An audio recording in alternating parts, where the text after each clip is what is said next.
Hi, hello, good morning. Sorry, I've just literally stopped crying. Um, uh, Wednesdays. Usually I have my therapy with Rosa. If you don't know who Rosa are, then just Google them. I don't really want to talk about who they are and what they do, to be honest. Um, Not today, anyway. And then I had my assessment with the mental health team in Nuneaton. And I was like saying to my therapist, I'm so sorry, I may have to cut this meeting short this week.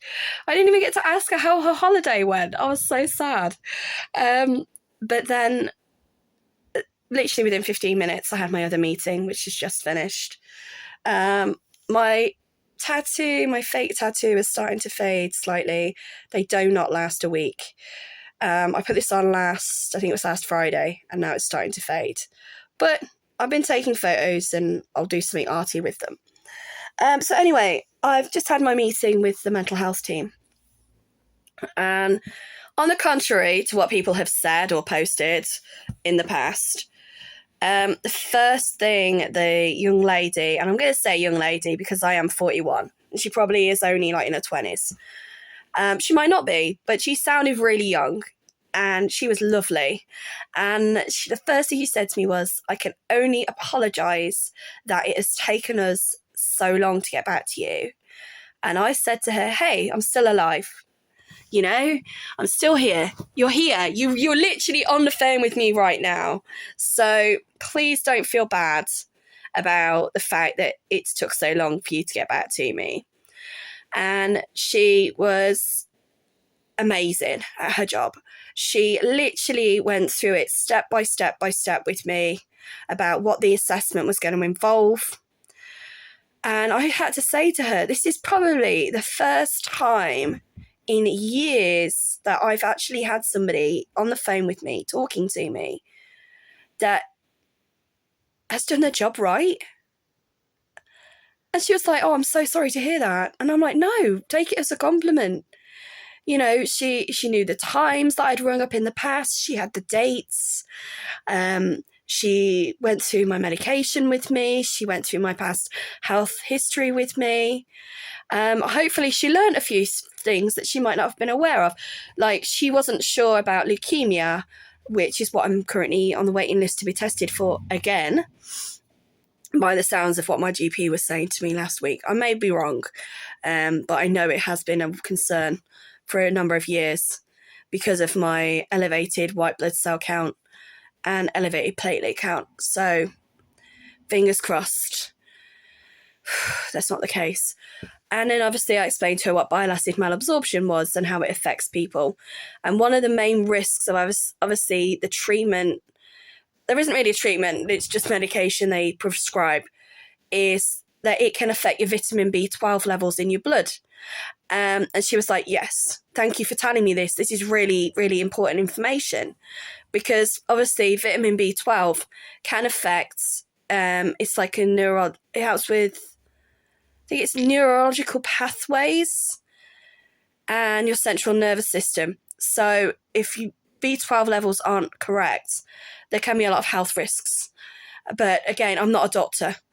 So fingers crossed, she's going to re-ring me next Tuesday, and hopefully we will know how to move forward. But it's such a huge weight off my shoulders that I finally got this phone call from the mental health team. And to have them, the first thing they say was, we are so sorry that our waiting lists and our referrals are so long that they are literally on the phone with people from 9 in the morning, I think, until gone 5 in the afternoon. And it just goes to show how important it is that the government start taking mental health seriously. And not just mental health, other health problems as well. And that people need to not be afraid and not suffer in silence. I mean, nobody wants to be branded with a health problem, especially mental health, which has still got that huge stigma attached to it. And to have somebody say, okay, we can see how this is affecting you, and to not be judgmental either. I mean, I said to her, like, how I'd been treated by the job centre, how I've been treated by other people in the past who have, like, and she's like, and she was so apologetic. And I said to her, I don't want people to be apologetic. I want them to do their job. I want them to take what they have learned from making a mistake in the past or not understanding how to support someone, to learn from it and then help them. The amount of times you hear on the news and in public when it's, oh, if only we had known, oh, we are so sorry, oh, we should have done this, oh, we should have done that, we should have followed procedure, or, you know, we had to follow procedures and then mistakes were made. Well, that's no good to somebody when they're dead. Okay, that's no good to someone whose child's been murdered or a loved one has decided to hang themselves, you know, in the bathroom because they've not got the support they needed. And, or even like with other health problems, it doesn't necessarily have to be mental health. It could be anything. We are so stretched as a society, and because the population is so high. But again, it's about having compassion, listening, and knowing your community. I mean, it's so sad that as a species, we are now so isolated, despite us being one of the most massive species in the world. You know, and people don't know their loved ones. People don't know their neighbours. You know, and it's, oh, I haven't seen Edith for a few weeks. Oh, I didn't think to knock on a door and check that she was okay. Because we're taught now that to knock on the door and see if someone's all right, you're nosy. You're being intrusive. Oh, you're the nosy so-and-so from down the road. You know, meanwhile, she's probably dead in a chair. And then somebody finds out 6 weeks later. I wouldn't want that for someone. I wouldn't want that for anybody. And for me, I mean, you know, I'm just so relieved that I just feel like for once I've spoken to someone from the mental health team. Same with obviously when I was under them about a year ago now. They were actually listening to me. Unlike the Department of Work and Pensions staff, whose attitude is, oh, we don't care if this happened to you 6 weeks ago or 6 months ago or 6 years ago. You need to get a job. And if you don't want to get a job, why are you here? And it's like, I understand what you're saying. You're only trying to do your job, but not everybody who is sitting there in front of a work coach or, you know, somebody from the job centre is there because they're wanting to commit benefit fraud or because they're lying or whatever. And I have literally spoken to some of the staff where there was this one guy, he came in and he had the flu. And the lady, she took one look at him and she was one of the good ones. She was so compassionate and she signed him in as attending, but then just said he wasn't fit for work that week. And she said to him, go home, go to bed, rest. And he was like, but if I hadn't turned up, you wouldn't have paid me. And she was like, no, you're right, because that's how we're told to treat people. But she says, I can see from the way you are that you are not well. Go home, go and rest. And I am so glad that I have had the opportunity to see it when people have had that compassion. One woman was telling me that she had a guy come in with his wife and he'd had a stroke. Sorry, I just get really upset about things like this. And he couldn't even speak. And he was in a wheelchair, and he had a JPEG and a catheter, a colostomy bag and all that with him. And she sat there and she said, "I'm sorry, why are you here?"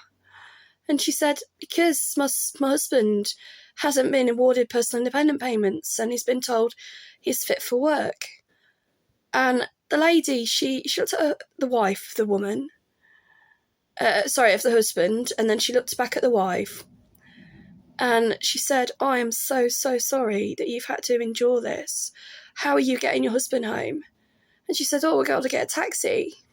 She said, "Right, okay. I leave this with me. I'm going to fill out all the paperwork on your behalf. And I'm basically going to say that I'm referring you back to personal independent payments. There is no way your husband is fit for work. I am so sorry that he has been refused. I am going to say that this needs to go straight away to a mandatory reconsideration." And I know people are saying, "Oh, well, it's their job to do that." But no, it isn't. Their job's to get you into work, all right? It's not to keep you out of work. So for them to then say, "Look, I'm sorry, there's no way that this person's going to get a job," and to have the strength to stand up for people, even though they're not supposed to. I mean, I remember I wasn't as lucky, and I never have been with the DWP, but I remember being there. I'd just been in a car crash, and I had to go to a job centre and sign on. And I was with my dad, because I was only 18 at the time. And I had to borrow his walking stick because I was struggling to walk. And I was standing there in the queue waiting to see this woman. And I'm waiting and I'm waiting and I'm waiting. And then I finally get to the desk. And I'm literally standing there. And I say to the woman, "I've come to sign on." And she's like, "What time's your appointment?" And I think it was like 11 o'clock or something stupid. And it was 1 minute past 11. I'm not joking. And she looked at the woman behind her, and she kind of looked at me, and then looked at her watch, and then I could see she went like rolled her eyes at me, and then the woman went back to the desk and she said, "I'm really sorry, but you've missed your appointment. It was 11 o'clock.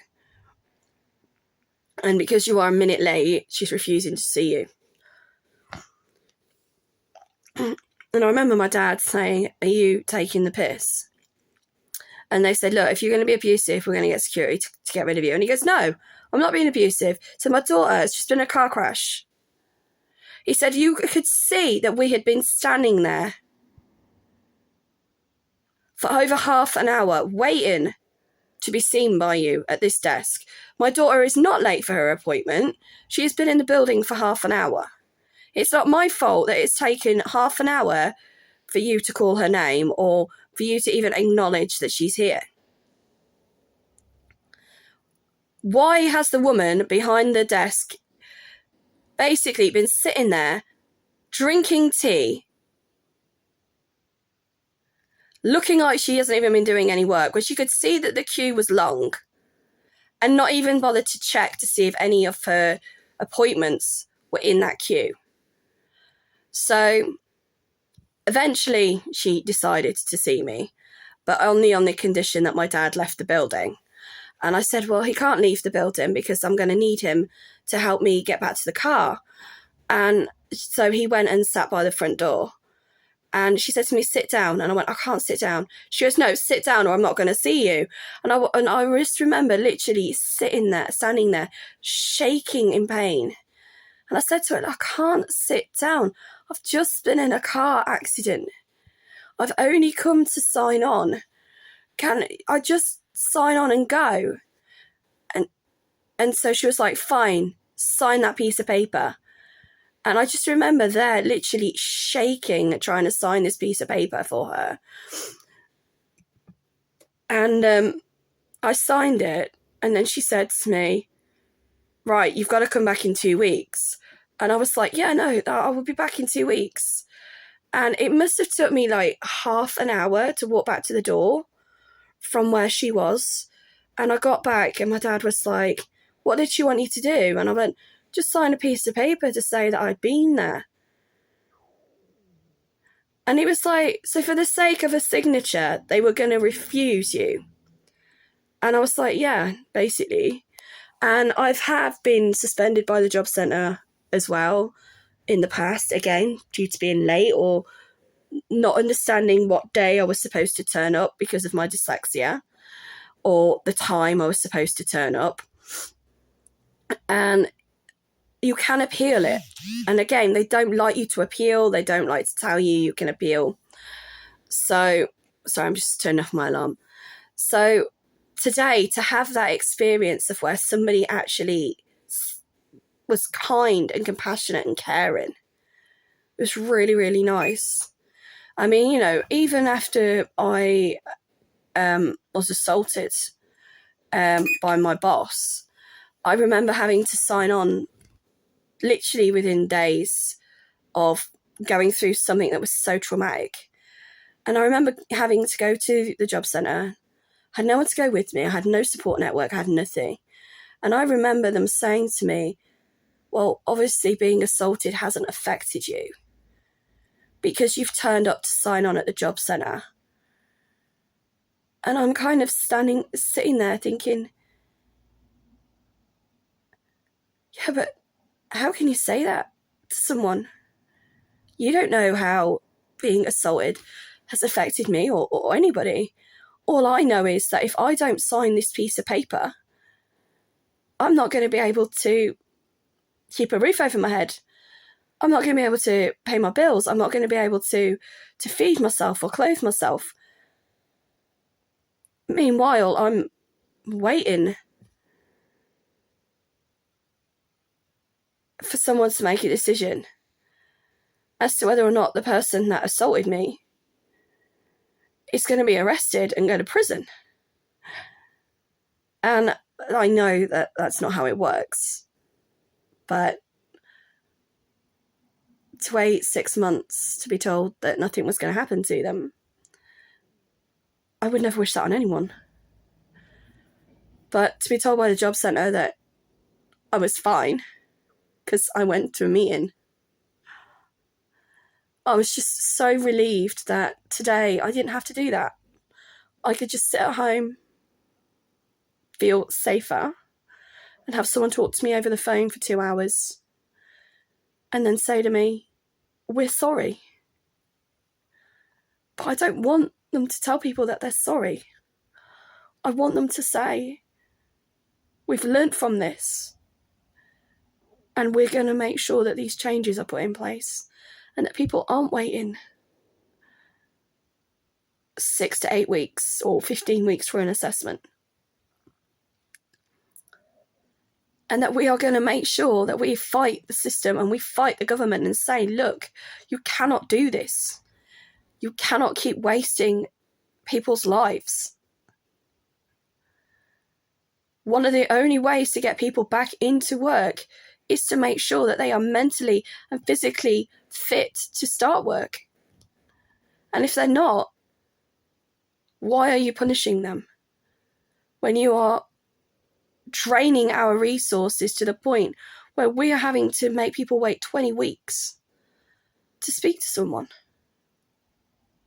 And I had to say to the woman, it's not your fault, please. I know how hard you people work. I'm just so happy that I finally got to talk to you. So I'm going to go now because I'm really kind of like in that sort of limbo day where, you know, everything's all come at once again. But please, people, Don't suffer in silence. And again, if you're going to be rude or abusive about anything I say online, I'm just going to delete your messages because it's unnecessary. I just want to say, you know, I finally got through to the mental health team, and it's been a real battle. But if everybody worked together and if everybody actually sung off the same hymn sheet, it wouldn't be as much of a battle for people to get the help they need. So, sorry, at least my cough's starting to ease. That's a good thing. So take care of you. Enjoy your summer holidays. Enjoy today. And please be well.